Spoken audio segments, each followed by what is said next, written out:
Yes. It sounds a little thin to my ears. Hey. Kidding me with that? Hey, you got your lights going up? Come on, man. Come on, man. Are those battery ones? Those ones are. Yeah. I could plug them in. But I guess I've had them going for a couple hours. All right, you ready for the sushi ASMR? Mm-hmm.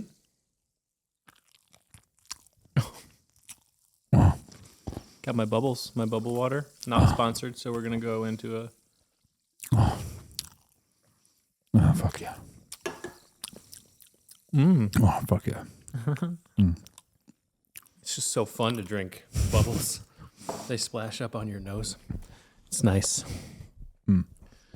So we did it, dude. We got the panels in. We got the table in. we're podcasters now. We got the lights on. We got the mics in. It's good to go. Yep. So watch out, Joe Rogan, because Coming for you, bro. I know you just got your re-up on your podcast millions, but Yeah. we got a Bill St. Pierre table and SMBs, DBs, SM7 DBs. You know how many white boy podcasts start like this? Watch out, Joe Rogan. We're gonna fucking come for you. We're coming, Joe. We just probably love like you the so much. 1000th episode that starts like that. Cheers to Cheers, man. being podcasters. Yeah. Good work getting the space set up. It looks nice, man. Yeah. Likewise, it definitely ties it all together with the sound panels and this incredible table. So with these cameras, do you do a lot of color correction work to them? For something like this? Something like this, if it was just a simple I would want it to be straight out of the box as possible for a podcast, but we could shoot it in a C-Log 3, which is like something that's flat and you can grade it. So there are options, but really what you want to do is you want to get the right white balance for the daylight bulbs so that they doesn't tweak out with all the colors that we have in here. It's probably a lot like audio too, is the better you can get the actual lighting to be, the less work it takes afterwards. It's the same thing with the audio. If you get the preamp set up nice, the mics set up nice from the start, you don't have to do a whole bunch of compression, EQ on the tail end. So here, I'm not doing any compression going in, which I think I would like to play around with it sometime. But I figured I'd just do a nice preamp, keep it kind of neutral. Nice. See if those cars come through. Oh, they come through. We might be able to throw in some noise reduction. Yeah. You'd be surprised with what this Adobe AI can do. It comes out sounding a little bit digitally crunched in order to take all the noise out, but it really does a pretty good job. It's actually impressive. And I use it a lot for simple client edits. And I don't know if I would use it for a podcast, but it's literally called Adobe Podcast Speech Enhancement. And I can imagine it's kind of a simple thing a human voice is a pretty straightforward thing. It has a lot of nuances, but it doesn't sound anything like a car. So I bet it would do pretty good. It pulls. It might even. Is this going to be 2-channel, like on the recording? Yeah. Okay, that's good because it would get confused with us talking back and forth. So I'd actually have to upload the files separately, and then we can. Yeah, it'll be pretty easy to sync in post in Premiere. So, and I actually have access to AI that's called like Autopod, and it'll cut the spaces out and auto cut do L and J cuts between us. Yeah. So when you said yeah and when I say yeah, it might be good enough to do that. It's still a little Check sloppy. your transients versus mine. What did you call me? I called you a transient. Oh, it just got warmer when you got up in there. I've been talking back here. Well, I noticed your waveforms are more powerful than mine. I'm not sure I can handle that, man. It's the whiskey. Got to get up right on it and start yelling. Well, are we at the same headphone levels? Because I feel like I wish I could hear more of my voice. Like I wish it sounded deeper. Could you make me sound manlier? You know what? I could probably, I could keep a recording. with this, just like yours, like I'm coming out just to left and right for both of us now, but I could send you out channel 3 and then you could have yourself louder. You could cut me out and just talk No, right I through don't want me. that. No. Yeah, I was wondering if that kind of helps balance it out where your own voice is either louder or quieter than the other person. I think the same levels is going to be what makes people feel immersed. Yeah. And I think it sounds pretty good. I'm hearing a little bit of the reverb of the room, I think. Yeah, I can hear it too. But so these mics are wide open. Mm-hmm. I put my low pass on. Or maybe the high pass. The one with the little... Yeah. I thought that would be a good one to do. Well, then this one has a mid-range bump. I just turned the mid-range bump on. Hey, 1 2 1 2. Oh, the one with the middle bump? That's a little humpy bump. Humpty Bumpty? Hey, 1 2. Check. All right. That's kind of warmer. A little warmer. Yeah. Well, and these are plus 28 right now. Mm-hmm. Oh, you got your... So they're pretty wide open. Like there's a lot of gain on these. So if you pull them down a little bit, it might pick up less of the room, but we could still crank it up to catch your voice. There's this thing with preamp, like if you set the gain real high on the same mic, because there's gain and volume. I don't know how much you get into that stuff. Mm-hmm. But if you set a high gain with a low volume, that mic is going to pick up a lot of shit and then still sound kind of the same. Mm-hmm. Where if you have the gain a little bit lower but a higher volume, its scope narrows a little bit. Well, so I guess for record keeping, this is 28 dB wide open. We might try another one where it's pared back a little bit, see if it still picks up all the stink bugs in cars and stuff. Stink bugs in cars. Yeah, dude, the bugs like the lights. I think that's something we might have to get a little zapper. Yeah, just in the background. Maybe it'll look cool. It'll be like an ambient light. The AI will take out this. Look like little indoor fireworks. Yeah. Yeah. So, have you thought about what you would want to podcast about now that you got your own podcast set up? Available, ready, locked, and loaded. Talk about anything you want in the whole world. I haven't thought about a specific content. I more think about the people that I really like and admire and think about how much I don't have a chance to talk with them. So it sounds kind of funny, but I've fantasized about getting my parents in here and talking with them about some of the crazy shit they've done in their life because, and I admire them and appreciate it, their values in life. And they have some fucking crazy stories. That's cool. I texted my dad and asked him if he'd want to, and his response was, I don't want any of that to get out while I'm still alive. Not that it's that bad. He's just that kind of guy, Yeah. It's like he's like, I don't want that on the internet. Yeah, that's old school and admirable. That's definitely a thought I have about being on a podcast. Is like how I say dumb stuff when I'm in a funny mood, and yeah, I also edit videos for a living, so it's a challenge for me to edit videos that I'm in. It's the hardest thing to do. I can edit videos of clients all day, but why is my one eyebrow lower than the other? What the fuck? I don't even know if it's that. It's just that it takes so much energy that I usually end up using too much of my creative energy on my own creative projects that I'm like, damn, that really cut into my work, and now I'm working double time to keep up with client work. So, yeah, and you're not paying yourself as a client. Yeah, not yet. Giving yet. yourself intense deadlines and pressure. Mm-hmm. Yeah. Someday, I guess that's the goal, is to be able to kind of supplement income into being able to hire people to help make the content. Yeah. So that I'm not always doing every aspect of the production. Yep. Which is why having you in here to handle the audio is like a relief to me, because I'm just like, I don't want to have to think about the audio if I have somebody who wants to think about it. I've struggled a lot with that with music, left brain versus right brain. Because I love the audio aspect of things and hooking up all the gear, doing all the stuff. But I would always end up being the guy in our groups that would know how to set it up. So I'd set everything up and be ready to record and then have to manage mixes and headphones. And then by the time I'm hitting record, I'm like, whoa, I don't have any like creative juice. Like the wrong side of my brain is all turned on and active. So have you read the book Atomic Habits by James Clear? I've heard about it.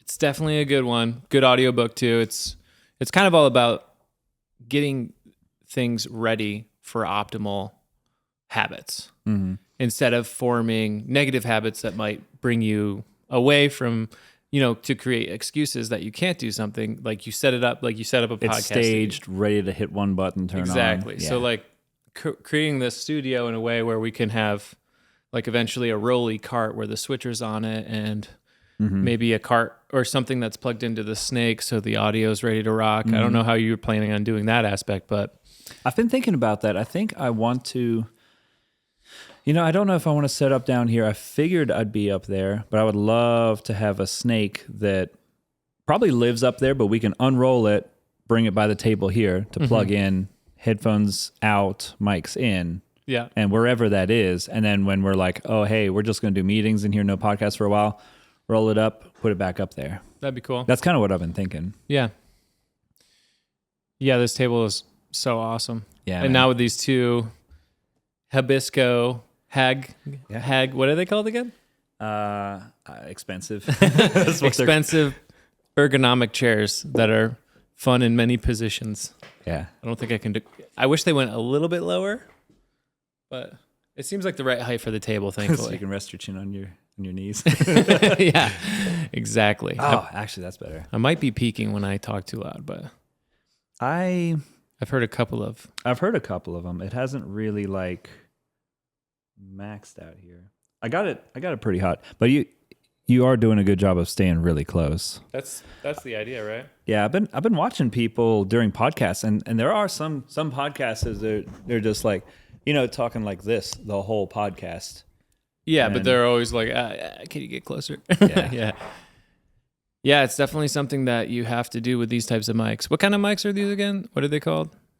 Are they SM7DB? Yeah, that's the name of the brand model. You just bought one, bro. You should know this. No, but are they condensers or are they cardioid? Well, these are kind of, I haven't looked too much into them, but they're dynamic mics. Cardioid or maybe hypercardioid.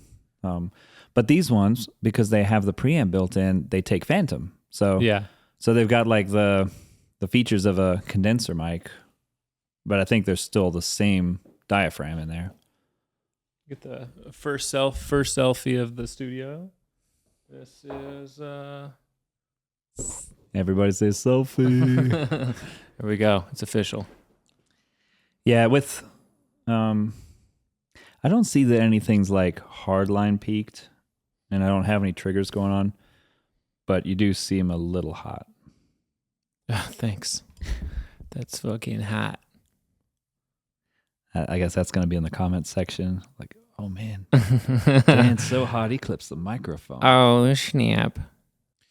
Yeah, we might have to call this like Route 2221 or like Highway Pod Zone, so we can not have to edit out the cars and the trucks that blaze by. That's part of the character, bro. That's the Outpost. That's what pulls people in. Yeah, can't take yourself too seriously if there's a car every now and then. Yeah, it's like. It's definitely, I feel like if you're deep in conversation, you're not going to necessarily notice it. Yeah.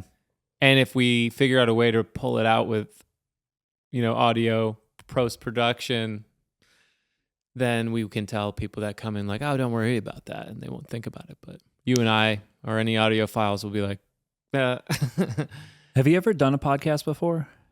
Like sitting and talking? Yeah. No. I never on this side of the camera. Yeah. It's kind of a trip. Like it is. I've been so curious about it because I've been kind of pining after no distraction conversation and kind of what that feels like. And does it feel awkward or does it come naturally? And actually with the headphones and the setting, it's not that weird. With the expensive mic and the cool. Yeah. All it took was thousands of dollars in a studio space and I finally feel comfortable talking to someone. Tens and tens and tens of thousands of dollars in years and years and years of How time. much do you have? It's these cameras, the mics, the table, the audio panels, the hue. Don't get me started on these hue lights. Dude, you're definitely definitely pretty heavy into into the gear on this. I've got a good bit in mind, but not on your level at all. Well, Audio gear is a lot easier in a way until you get into like super vintage mics and stuff. It's like sometimes when I see a photographer just living the dream, being a photographer as somebody who makes videos primarily, I'm like, that must be nice. You just have these tiny little files and Yeah. you make your little packages with your photos. Yeah. And I'm like cutting up terabytes of fucking hours and hours of content into a tiny little. You have to just like mold a big pile of shit into a diamond. Yeah. Just sifting through the doo-doo of. Got to buy a new computer every year, or at least a new hard drive and a new computer every 2 years. Dude, I have a drawer full of hard drives. I'm actually thinking about getting like a wireless online, like cloud-based backup system. Have you ever thought about a RAID backup system? RAID or NAS too, or NAS. So I'm definitely, that's something I'm going to do this year, especially when hiring a remote editor or someone who can edit with me, and then I'll just upload the files or the proxy files and then work that way. That's a big part of hiring someone, is investing like probably at least $5,000 into more storage, just storage, and then figuring that out. It's always a conundrum.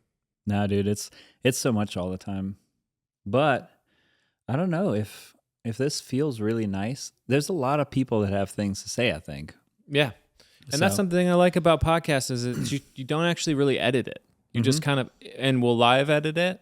And then out of the box, it'll be like, we'll send them the review and they approve it, or they tell us what to take out. And then we kind of mix it, the audio, and make the coloring better, or maybe throw some branding on, and it's done. Right. It's great. But about the time I start talking about Mexicans, could you just cut that out for me? Can you cut that out and make a reel? I really want to put that on TikTok tonight. Just that section. Everything else, not important. That border, though, man, down in El Paso. I think whatever podcasts I'm involved in, I really gotta either slow my Kill Tony viewingness, or I gotta just get good practice of like not wanting to try and be a comedian that's saying shit that's fucking hilarious but off color for most people. Oh my God. Is your wife hitting you up? I don't know. I put my phone on silent. You cold as ice. That's what you do, bro. I sent her a picture of us and it says red. Oh, for my wife? No, I don't have your wife's number. I was gonna say, wow, okay. Yeah. So it's funny how you can read into that, and I'm like, okay, what kind of mood is she in? If it's red, but she's not replying, she's the last text she unimpressed sent me, or too busy to care, or she's thinking of an amazing answer of how much she loves you, and she's busy typing it up. There's no typing, no dots. Oh, no. She sent me a picture of my dog looking sad, and she said, "We miss you, BB." Oh, yeah. And so I sent her a picture of the first podcast selfie. This is history. Yeah. I mean, this is 0 subscribers, 0 plays. I feel like I gotta do one as well. Oh, yeah. I'm gonna send this to my mom. All the way from South Africa. Yeah, all the way from South Africa. All the way. Yeah, so as this grows too, like this, something that's cool is creating mobile kits, like Pelican cases that just pack the SM7Bs in, and all the cables you need, the whatever this maybe stands like this that can pack small, and a couple tripods and a few cameras, and you could literally do that. One person could do that. Yeah.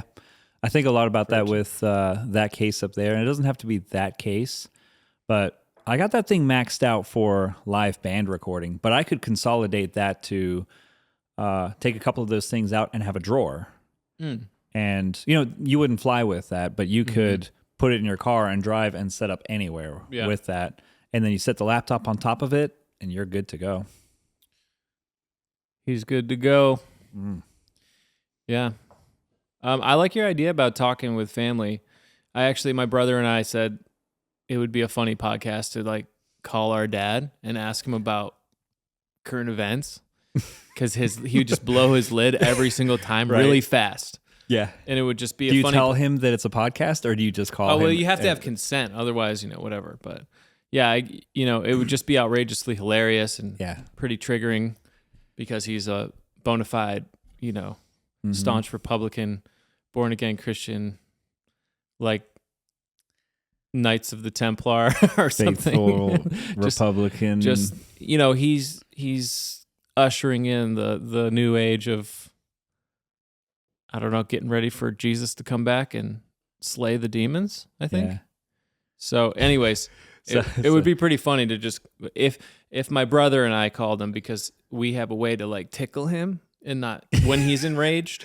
Yeah. So it's like poking the bear, but he's tickled. You get him right up to that line and then like pull him back a bit and then push him back into that line again. Yeah. But that would feel bad. That would be something that would just be, people in the comments might be really, I don't know. It's kind of like Kill Tony though. Like that show is so on the edge of, it makes people uncomfortable. Mm-hmm. When I first watched it, I was like, whoa, what is this? And then after the first episode, I was hooked. Yeah. And then I showed it to Rita, and I was a little nervous that she was going to be like, this is really offensive. You listen to this? What the fuck? But now we watch it every Monday, and we watch like all of our favorite episodes already. So we're like, and we're actually going to MSG at the arena show with our friend who introduced us. That's awesome. In New York. And I think that's in August. That's the one in New York, right? Yeah. Holy shit. That's at Madison Square Garden. That's awesome. So, and we're like row 20. So if William Montgomery's throwing dude wipes, we might catch something. How does that work with signing up? Can anyone sign up, audience or comedian? I think so. Yeah, it's literally, you can sign up. I'm not signing up. There's no way in hell.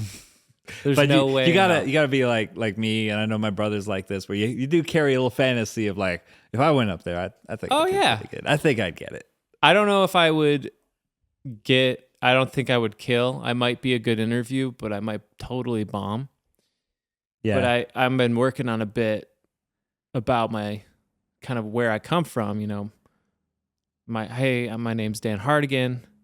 And I come from a long line. I come from a long line of dicks. And my dad, his name's Richard Hartigan the third. So but that's pretty much my premise. He's like the third dick. But my brother, he would have been the firstborn of the eldest son, which would have made him the Dick Hartigan the fourth. Yeah. But my mom said, "No way, I'm not bringing another dick into this world." So he's Sean, but. I don't know. I think So you got a good premise there. I got a premise. How do you turn it into that like 60-second punchline? I don't know. I'm a pussy. I'm not a dick. You got to turn it into you were gonna. I don't know. Maybe you were gonna have a younger brother, but your dad couldn't get his dick hard again. Well, I was a twin. That's too corny. I was a twin in the womb, but my dick's too big. I suffocated that bitch. I don't know. No, I didn't make it. You absorbed your twin into your dick. I absorbed my twin into the dick. Exactly. So, I don't know. You tell me, Tony. Not funny. Bombing, just crickets. I hear bombing, dude. Just like whenever they bring up Tony, whenever the guest tries to bring up the panel or Tony in their minute, it's always bad. Yeah. Like it's very, very rarely good for that. Yeah. That's how it's gonna cringe you out. Yeah. So no, I'm not signing up. I'm not gonna say it here, but my brother has a real good joke. We've all been joking about it, and developing it, but it was really his joke. But it's like right on that line of like, ooh, that better not be your first joke that gets out there. like you can build up to that one. But I keep fantasizing about getting on Kill Tony and either borrowing that joke from Jake or he does it. Yeah, because it'd be hilarious. Well, it'd be funny if you got called up and used his joke, and then he was in the audience, and in your interview you tell them that it's his joke, and they bring him up, and then he doesn't have a joke. Yeah, fucker. That's some Big Brother shit right there. That's some Big Brother shit. But then he does better than you because the younger brother. Yeah, and then he makes something up on the fly that does even better. Yeah. No, you really don't know my brother, right? No. Yeah. I know he's a great drummer. Yeah. He's a great drummer and a great dude, and he's like in the right setting. He is fucking hilarious. Nice. Yeah. No, I'd love to get him on a podcast, and and then back to what we might do for podcasts. I love being funny and light, but I also really love people that are passionate about doing shit. And I almost don't care what it is. They could be a farmer. They could be they could be a musician, or they could be a fucking financial advisor or something. But if it's interesting, that's what I like about Lex Friedman's podcast so much is you don't know who the fuck he's gonna have on there, but almost every one is like whoa, like that's interesting. Sometimes there's some real like IT guys that are, or like programmers that. But he's usually asking them pretty deep questions about reality, consciousness, emotional, and he can tie like programming philosophy into life philosophy in such a nice way. But yeah, that's something I'm always kind of interested with podcasts. I don't know if I'm the guy to lead it necessarily, but that's a podcast that I get excited about. It's just, and then there's a podcast on a national scale of bringing people in from everywhere, but there's also like locally, just in Floyd, Blacksburg, Roanoke, this kind of region of. You're absolutely right. Floyd, Virginia has a really, I think, high number per capita of interesting people with lots of life experience. There's actually a wealth of culture here too, which is interesting to me. The locals, the bluegrass culture, like the music that comes through here, and the homesteaders that came here in the 70s, people like us. I have friends that are tech entrepreneurs that live like in the forest, a bird shot away from me, but yeah, like there's so many interesting people here that are successful in their entrepreneurial ways, or have like lived a whole life and then moved here from out of the country, or definitely think Floyd has a lot to offer of interesting interviews. It's been such an attraction, like a wide spectrum attraction for people. And this was kind of, this is quite a bit before we got here, but I know a lot of the old school Floyd people, and I think most of them were kind of the hippies that moved to the area, and like the classic hippies, like 1969 Woodstock. Yeah, or at least the people that I know were the next generation of those. Mm-hmm. And I forget a lot of these stories, but I keep hearing. I heard a lot of the hillbillies that lived here first, and then the hippies moving in, and in some ways they really like meshed and it was fine. And then in a lot of ways, there's a lot of crazy, like I don't want these hippies here, and hippies are not like in the hillbilly vibe, right. But they're still living here and homesteading and farming. And yeah. So do you find that in your line of work that you have kind of bridged those both worlds, meeting people from both sides, locals who have been here for generations and people that are moving in with new money and new ambitions to through work? I think that's not such a wide like right now I'm not meeting new local people that I haven't met before. I mean, I am, but we've all been in the same town that I already know them, and the ones that we've built houses for, it's like, oh, I've known you and I've met you, but now I get to work with you and actually interact and stuff, right, instead of just passing at farmers markets and stuff. Yeah. But for the new people, that's a lot of people moving from out of town and wanting to build, cool houses, and a lot of those people are really awesome. I gotta say, like, I haven't really come across somebody that's moving to this area that we've worked with that I'm just like, oh my God, this is somebody that lives in the area now. Like, they're really cool people. Yeah. Like somehow I feel like Floyd does attract people that are interested in this setting. And I think that most people that seek out this kind of lifestyle have some awesome aspects to start with. Yeah. Like, I don't know that there's many New York lawyers that would ever entertain the idea of living out here. So we don't have to worry about that. Yeah. Just the cutthroat sharks just coming in and being like, nothing I'm wrong. take you for everything you got, farmer. Nothing wrong with sharks. Every hay bale on that property is worth $200. And I stubbed my toe on your rusty fence. I'm taking you, Cletus. He's taking you to the cleaners. Hey, he's got the accent, so he must live around here. Yeah, I did the southern accent for the New York. That's fucked up. I messed it up. But, you know, it's been cool being here because I've been seeing, like, I'll walk in a Red Rooster to get my coffee, and they'll be like, hey, Dan. And I'm just like, oh, man. Yeah. Or I'll go to the gym, and I'll bump into people and, like, have a little chat. It's just seeing my little network grow slowly feels great. Yeah.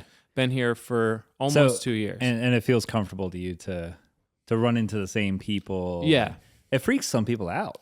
Well, I've had that before too in other states. Like in California, I would bump into people and I wouldn't feel bad about it, but I wouldn't feel like it was super authentic sometimes. I'd be like, ooh. I'd be at the grocery store like, oh God, am I going to bump into some people? Yeah. But here it's just like, it's a little bit more natural and humble. People aren't superficially trying to make gains by knowing you necessarily. No, the worst part of it is just if you're like, I gotta get home, but I know I'm gonna run into 4 people that I like and I want to talk to, and I'm gonna get into trouble. Yeah, I'm gonna be like an hour late.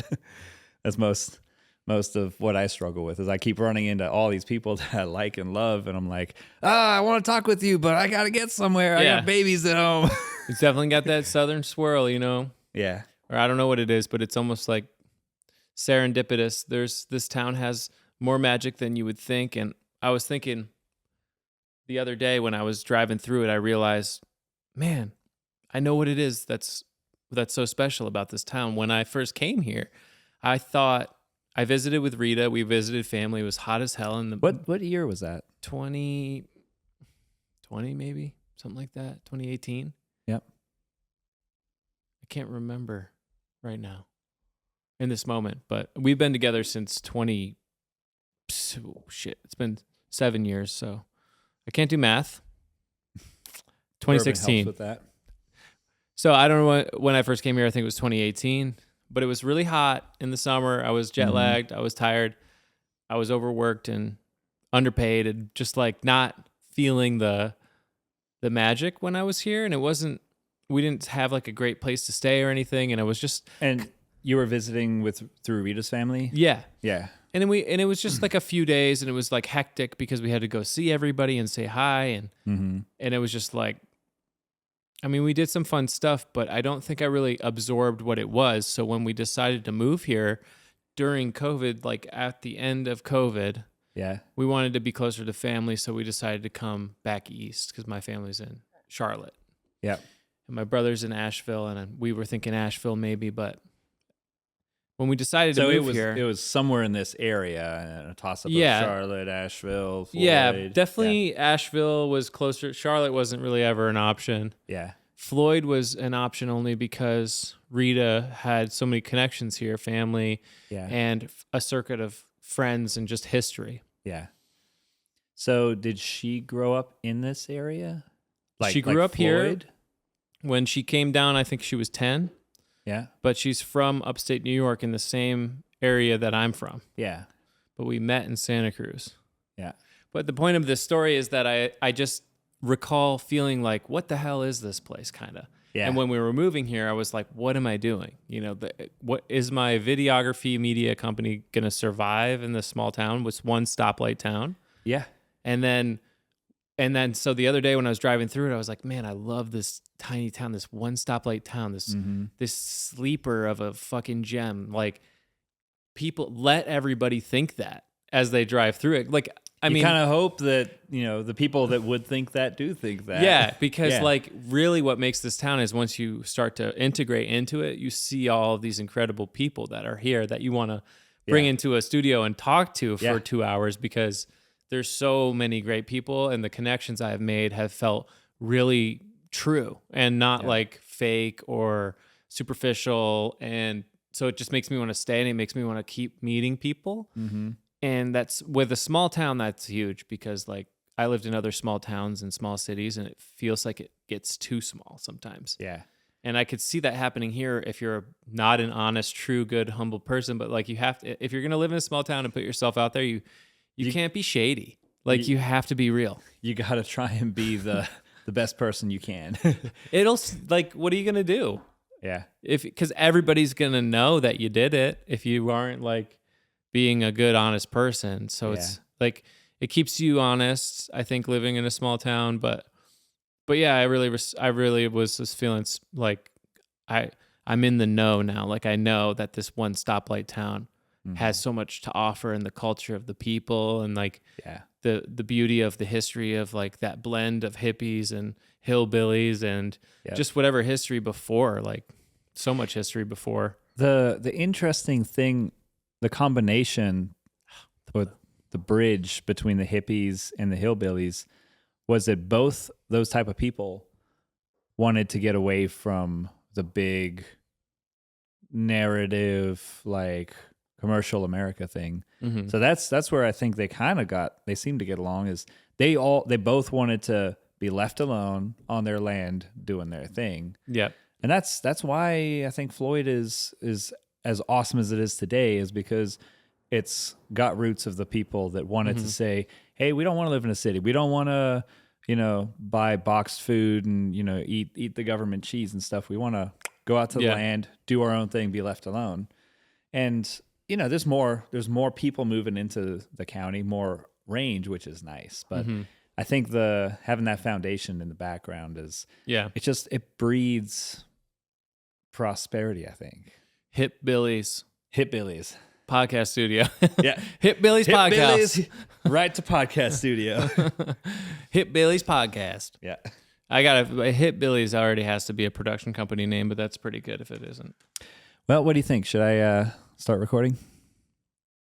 Yep. I guess I'll delete these video files. I think it's a good first take. Yeah, man. I think so too. I'm sure your wife's been hitting you up. No. Oh. She's a sweetheart, and she's probably busy putting little Raven to bed. Nice. I've learned if I am out and about, I should not call or text her between 7:30 and 8:30 because she's trying to wrangle a toddler and get her in bed, and last thing she wants to do is answer my dumb questions. I mean, yes, we can hear the highway, but this time of day, it's the least amount of traffic. Yeah. So it's a nice. There's the fan too. Like that'll be easy to take out the mini split. If we do a daytime podcast, lighting from the windows, does that mess anything up, you think? The sun it kind of throws light this way. So yeah, definitely having blinds will be ideal to control the light, but we just lost the backlights again. So, are those can you plug those in as well? I can. I think I want to get mounts for them that are a little better.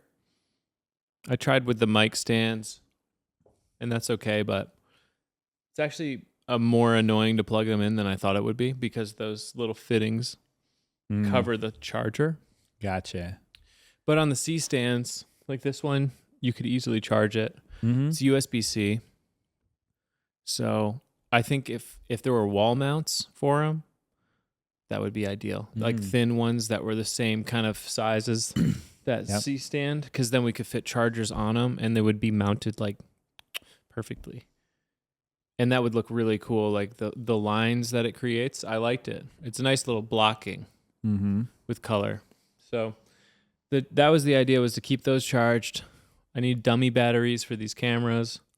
I mean, I got them, but they didn't work out of the box, so I have to figure them out. Yep.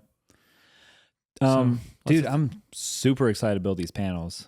It's one of those things, like I keep building it in my brain. I'm like, okay, I gotta just build them now. Yeah, well, we've figured out the materials. I don't know what you're gonna need.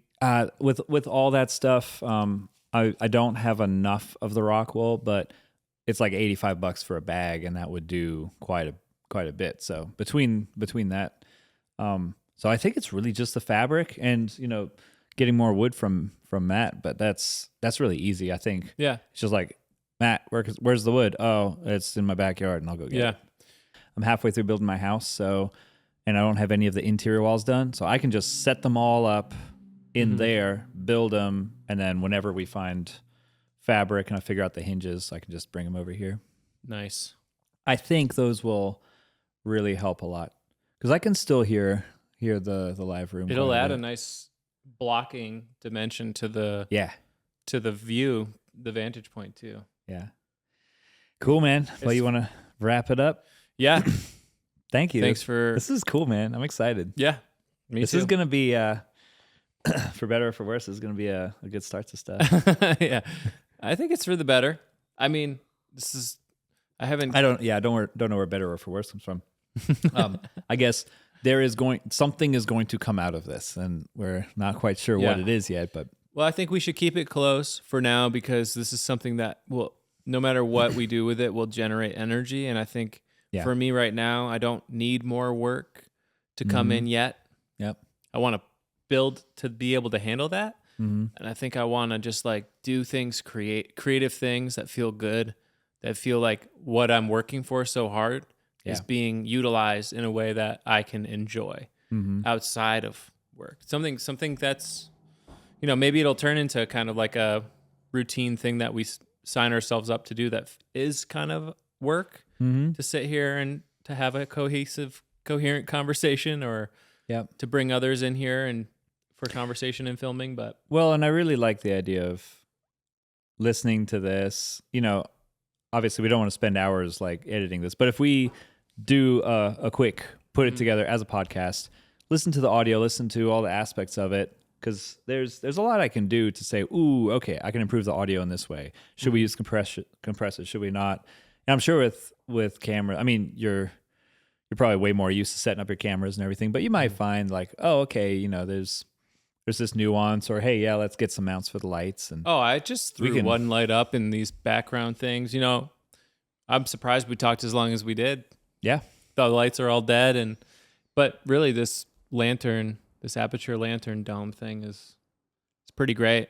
Yep. I can see the catch light in your eye, which means hopefully that comes out on camera. Yeah, so that's something I've noticed, like kind of an intentional thing, like it lights up your eyes a bit. That little like anime bing. Yeah, that's called a catch light. Yeah. I am not crazy about those intense ring ones that people do. Oh, no. Like I hate ring lights. Yeah. They're the worst. So intense. Yeah. Well, thanks for stopping by Hip Billy Studio. Yeah, I was going to say, we're not calling it Hillbilly Studio. We're calling it Hippie Studio. Hip Billy's. Hip Billy's. Hip Billy's, come on down. We're going to get a hippie. 221 traffic. 221 traffic route radio station. Welcome. Yeah, we'll get in here at 4 a.m. and do the trucker route. I'm gonna practice my radio voice. Hello, welcome to the podcast. We have traffic, we have bugs, we have bourbon. There's everything you would want in a podcast. That's right. Sponsored by Squarespace and Fleshlight. Actually, fun fact, that was Joe Rogan's first podcast sponsor. Yeah. I was listening to one recently. It was like he had a closet just full of flashlights that he'd give to friends when they came and visited because he had so many. Bro. Yuck. All right, that's a good spot to end. Yep. All right, see you, man. See ya.